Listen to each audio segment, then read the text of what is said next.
Fine বন্ধুরা, তো তোমাদের জন্য আজকে 28 নম্বর সেট নিয়ে চলে আসলাম। আর আমাদের 27 নম্বর সেটে আমরা কি করেছিলাম, কারেন্ট অ্যাফেয়ার করেছিলাম। আর আজকে আমাদের 28 নম্বর সেট। প্রতিদিন কিন্তু আমরা গুরুত্বপূর্ণ প্রশ্ন আনছি, পিওয়াইকিউ সেট আনছি, তারপর তোমাদেরকে কারেন্ট অ্যাফেয়ার দিচ্ছি, সমস্ত কিছু দিচ্ছি। তো যারা বিশ্বাস করছো তারা এক জায়গা থেকে পড়বে। আমি জাস্ট একটা কথা বলবো, যারা পড়ছো তারা এক জায়গা থেকে পড়বে। চারিদিকে করোনা, বারবার বারণ করছি, মানে চারিদিকে পড়তে গেলে তোমাদের সমস্যা হবে। ফ্রিতে পড়ছো মানে এই না যে তোমরা চারিদিকে করে বেরোবে, চারিদিকে মোটেও করো না, এক জায়গাটাকে ফলো করো, ঠিক আছে?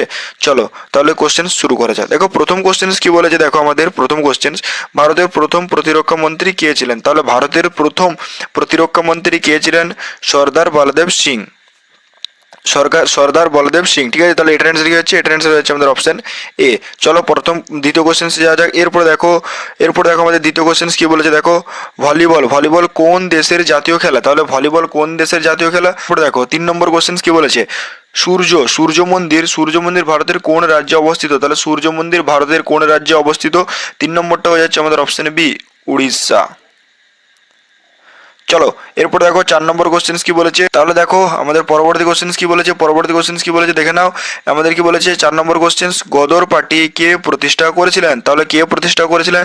4 নম্বরের অ্যান্সার কি হবে? 4 নম্বরের অ্যান্সার হয়ে যাবে আমাদের অপশন বি, লালা হরদয়াল। চলো এরপর দেখো পরবর্তী কোশ্চেন যাওয়া যাক। এরপর দেখো 5 নম্বর কোশ্চেন কি বলেছে, ভারতের দীর্ঘতম উপনদীর নাম কি? তাহলে 5 নম্বরের অ্যান্সার হয়ে যাচ্ছে আমাদের অপশন এ, যমুনা। চলো এরপর দেখো 6 নম্বর কোশ্চেন কি বলেছে, প্রথম ভারতীয় হিসেবে কে নোবেল পুরস্কার পান? তাহলে প্রথম ভারতীয় হিসেবে কে নোবেল পুরস্কার পান? 6 নম্বরের অ্যান্সার হয়ে যাচ্ছে আমাদের অপশন ডি, রবীন্দ্রনাথ ঠাকুর। চলো পরবর্তী কোশ্চেন যাওয়া যাক। এরপর দেখো ভারতের বর্তমান ক্যাবিনেট সচিব কে? তাহলে ভারতের বর্তমান ক্যাবিনেট সচিব কে? তাহলে 7 নম্বরের অ্যান্সার কি হয়েছে? 7 নম্বরের অ্যান্সার হয়ে যাচ্ছে আমাদের অপশন বি। চলো এরপর দেখো পরবর্তী কোশ্চেন যাওয়া যাক। এরপর দেখো আমাদের বিহু কি বলেছে, বিহু কোন রাজ্যের বিখ্যাত উৎসব? তাহলে বিহু কোন রাজ্যের বিখ্যাত উৎসব? এটা তো জানি, আসামের। তাহলে 7 নম্বর অ্যান্সার। 8 নম্বর অ্যান্সার হচ্ছে 8 নম্বর অ্যান্সার হচ্ছে আমাদের অপশন সি। চলো 9 নম্বর কোশ্চেন কি বলেছে, দেখো ভারতের সংবিধান কবে পুরোপুরি কার্যকর হয়েছিল? তাহলে কবে পুরোপুরি কার্যকর হয়েছিল? 26 জানুয়ারি 1950। তাহলে এটার অ্যান্সার হচ্ছে আমাদের অপশন সি, 26 জানুয়ারি 1950। তাহলে আমাদের 9 নম্বর অ্যান্সার কি হয়ে গেল? 9 নম্বর অ্যান্সার হয়ে গেল আমাদের অপশন সি। চলো এরপর দেখো 10 নম্বর কোশ্চেন কি বলেছি, আগা খান কোন খেলার সাথে যুক্ত? তাহলে আগা খান কাপ কোন খেলার সাথে যুক্ত? তাহলে আগা খান কাপ কোন খেলার সাথে যুক্ত? হকি, ঠিক আছে? তাহলে 10এরটা হয়ে যাচ্ছে আমাদের অপশন বি। চলো পরবর্তী কোশ্চেন যাওয়া যাক। এরপর দেখো ভাই 11 নম্বর কোশ্চেন কি বলেছে, বিশ্বের বৃহত্তম লিখিত সংবিধান কোন দেশের? তো এটা আমাদের ভারত। এটার অ্যান্সার হয়ে যাচ্ছে আমাদের অপশন সি। চলো এরপর দেখো 12 নম্বর কোশ্চেন কি বলেছে, চলো সিন্ধু সভ্যতার কোন স্থানটি বর্তমান পাকিস্তানে অবস্থিত? তো এটা আমাদের কোনটি বলো? এটা হয়ে যাবে আমাদের হরপ্পা। চলো এরপর দেখো আমাদের 13 নম্বর কোশ্চেন কি বলেছে, 12 নম্বর কি বললাম, হরপ্পা। চলো 13 নম্বর কি বলেছে, ভারতের উত্তরতম বিন্দুর নাম কি? 13 নম্বর কোশ্চেন এর অ্যান্সার হয়ে যাচ্ছে আমাদের অপশন বি, ইন্দিরা কল। চলো এরপর দেখো 14 নম্বর কোশ্চেন কি বলেছে, ভারতের কেন্দ্রীয় ব্যাংক কোনটি? তাহলে ভারতের কেন্দ্রীয় ব্যাংক কোনটি? আরবিআই।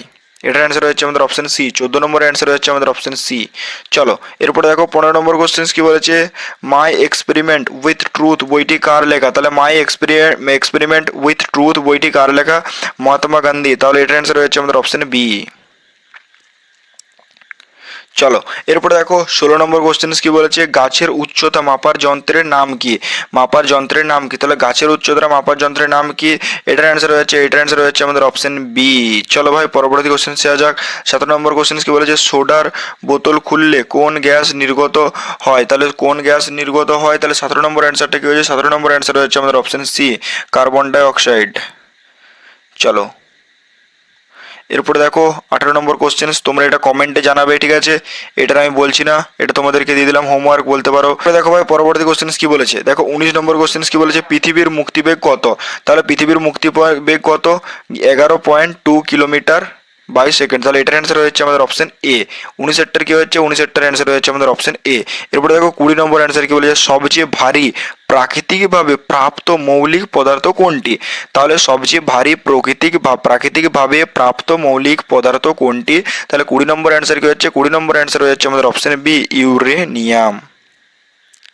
চলো এরপরে দেখো আমাদের 21 নম্বর কোশ্চেন, জল বিশুদ্ধ করতে কোন গ্যাস ব্যবহার করা হয়? তাহলে জল বিশুদ্ধ করতে কোন গ্যাস ব্যবহার করা হয়? সি, ক্লোরিন।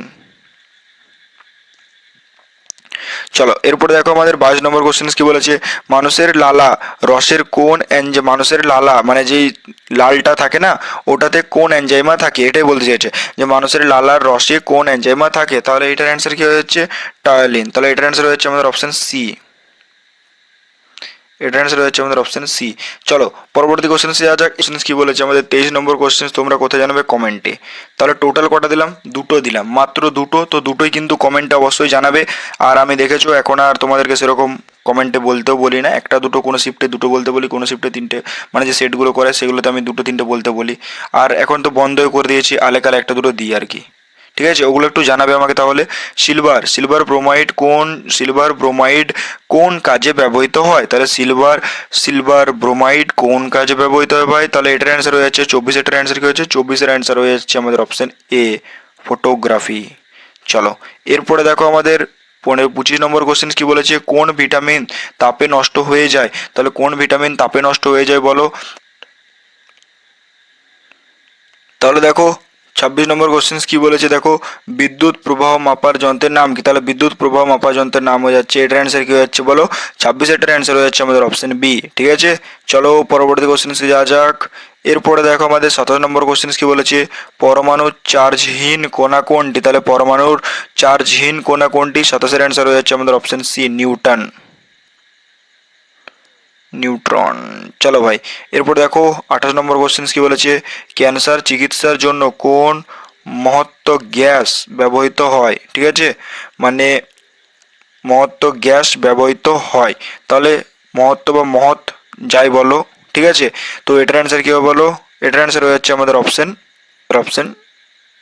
D, radon gas. ঠিক আছে ভাই, তাহলে ক্যান্সার চিকিৎসার জন্য কোন গ্যাস মানে প্রধানত বা মহত্ব বা কোশ্চেন্স নোবেল গ্যাস যাই করে দুক, এটার অ্যান্সার কিন্তু ডি হবে। ঠিক আছে, মনে রাখবে এই কোশ্চেন্সটা, একটু ঘুরি ঘুরি যা করে দুক কিন্তু অ্যান্সার হয়ে গেল রেডন। দেখো আর একটা কথা বলে দিই, আমাদের একটা ব্যাচ যেটা ছিল, ব্যাচটা 399 টাকা প্রাইস কালকে থেকে হয়ে যাবে, মানে 7 তারিখ থেকে তোমাদের 399 টাকা প্রাইস হয়ে যাবে। রেকর্ডেড ব্যাচ, সমস্ত ব্যাচটা কমপ্লিট হয়ে গেছে, সমস্ত কিছু পড়ানো হয়ে গেছে। তো জিডি টিডিএন ডাব্লিউএমপির জন্য রেকর্ডেড ক্লাস, সমস্ত all subject class, PDF notes, তারপরে 20টা ফুল মক টেস্ট, তারপরে 1 ইয়ার ভ্যালিডিটি, মানে ব্যাচটা নিলে তোমরা 20টা ফুল মক টেস্ট পেয়ে যাবে। ব্যাচ একটা মক টেস্ট নিতে গেলে 99 টাকা দাম পড়ে নাই করে, কিন্তু কিরণ স্যারের কাছে 50 টাকা।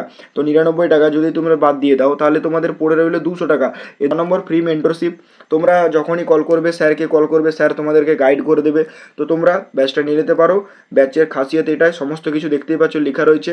আর যদি আরও কিছু জানতে হয় তাহলে কিরণ স্যারকে কল করে নেবে। ঠিক আছে, chapter wise notes, GK and GS, 20টা mock test, current affair, hand written notes, GK and GS, 1 এর ভ্যালিডিটি, প্রাইস মাত্র 149 টাকা। যারা সিরিয়াস তারাই নেবে, বাকি আর কিছু বলছি না। এরপরে দেখো 29 নম্বর কোশ্চেন কি বলেছে, আলোক প্রতিফলনের আয়না হিসেবে কোনটি ভালো? তাহলে আলোক প্রতিফলনের আয়না হিসেবে কোনটি ভালো? 29 নম্বরের অ্যান্সার হয়ে যাচ্ছে আমাদের অপশন এ। ঠিক আছে, চলো পরবর্তী কোশ্চেন যাওয়া যাক। এরপর দেখো আমাদের সাদা, মানে 30 নম্বর কোশ্চেন, সাদা আলো কয়টি রঙের সমষ্টি? সাদা আলো কয়টি রঙের সমষ্টি? তাহলে 30 নম্বরের অ্যান্সার কি হচ্ছে বলো? 30 নম্বরের অ্যান্সার হচ্ছে আমাদের অপশন সি। ঠিক আছে, তাহলে এই ছিল পুরো 30টি কোশ্চেন্স। তোমাদের কেমন লাগলো অবশ্যই জানাবে। আর যারা বলছিলে দাদা পিওয়াইকিউ আনো, দেখো পিওয়াইকিউ মেনলি সেন্টার থেকে যে সমস্ত ছেলেরা বেরিয়ে বলে, তো সেই প্রশ্নগুলোই পিওয়াইকিউ হিসেবে ধরা হয়। আর্মির তো জানো যে কোনো পিওয়াইকিউ মানে কোনো মানে এসএসসি জিডির মতন না, সেটা জানো যে অফিসিয়াল সাইটে আপলোড করে দেবে, এরকম কোনো কিচ্ছু না। তো এটা মানে ছেলেরা যা বলে সেগুলো তোলা হয়। এরপরে টিডিএন এর পিওয়াইকিউ খুব বেশি যে পাওয়া যাচ্ছে তা না, কারণ টিডিএন এর এমনি ছেলে কম থাকে, তো সেখানে একটু প্রবলেম হচ্ছে ভাই। ঠিক আছে, আনার চেষ্টা করব। তো আজকের ক্লাসটা আপাতত কেমন লাগলো জানাবে। আর প্রতিদিনই ক্লাস পাচ্ছ, কোনো সমস্যা নেই। তো ভাই আজকের জন্য এতটুকুই।